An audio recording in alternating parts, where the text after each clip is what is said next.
സംസ്ഥാന തലത്തിൽ മികച്ച ചിത്രത്തിനുള്ള സ്റ്റേറ്റ് അവാർഡും അതോടൊപ്പം മികച്ച നടനുള്ള സ്റ്റേറ്റ് അവാർഡും വാങ്ങിയ ചിത്രമായിരുന്നു നൻപകൽ നേരത്ത് മയക്കം. ഇപ്പോൾ ഇത് ആ ഒരു ചിത്രം വീണ്ടും ചർച്ചകളിൽ ഇടം പിടിച്ചിരിക്കുകയാണ്. വെറും ചർച്ചയല്ല കേട്ടോ, വേൾഡ് തലത്തിലുള്ള ലിസ്റ്റിലാണ് ഈ ഒരു ചിത്രം ഇപ്പോൾ ചേക്കേറിയിരിക്കുന്നത്. ലെറ്റർ ബോക്സ്ഡ് പോലെ ഒരു ലോകമെമ്പാടും ഉപയോഗിക്കുന്ന ഒരു മൂവി റിലേറ്റഡ് ആപ്പ് ആൻഡ് സൈറ്റിൽ ഒരു മലയാള ചിത്രം അവരുടെ ഇയർ ഇൻ റിവ്യൂവിൻ്റെ 2 സെക്ഷനിൽ ടോപ്പ് 10 ലിസ്റ്റിലാണ് ഇടം പിടിച്ചിരിക്കുന്നത്. ഹയസ്റ്റ് റേറ്റഡ് ഫാന്റസി ജോണർ വിഭാഗത്തിൽ നൻപകൽ നേരത്ത് മയക്കം 5ാമത്തെ പൊസിഷനിൽ നിൽക്കുന്നു. ഹയസ്റ്റ് റേറ്റഡ് ഏഷ്യൻ ഫിലിം എന്ന കാറ്റഗറിയിൽ നൻപകൽ നേരത്ത് മയക്കം 10th പൊസിഷനിൽ നിൽക്കുന്നു. അങ്ങനെ 2023 പല ഇന്ത്യൻ കണക്കുകളിലും അതുപോലെ ഏഷ്യൻ കണക്കുകളിലും താരമാവാൻ നൻപകൽ നേരത്ത് മയക്കം എന്ന ചിത്രത്തിന് സാധിച്ചു. തീർന്നിട്ടില്ല, അടുത്ത വർഷം നാഷണൽ തലത്തിൽ അവാർഡുകൾ വരുന്ന സമയത്ത് നൻപകൽ നേരത്ത് മയക്കം എന്ന ചിത്രത്തിന് ഒട്ടനവധി പുരസ്കാരങ്ങൾ നേടാൻ സാധിക്കും. ഏതൊരു ഏരിയ എടുത്ത് പരിശോധിച്ച് നോക്കിയാലും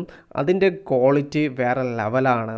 ആർക്കും മാറ്റി നിർത്തപ്പെടാൻ തോന്നാത്ത വിധം ഗംഭീര സിനിമയാണ് നൻപകൽ നേരത്ത് മയക്കം. വിഷയത്തിൽ നിങ്ങളുടെ അഭിപ്രായം ജസ്റ്റ് കമൻറ്റ്.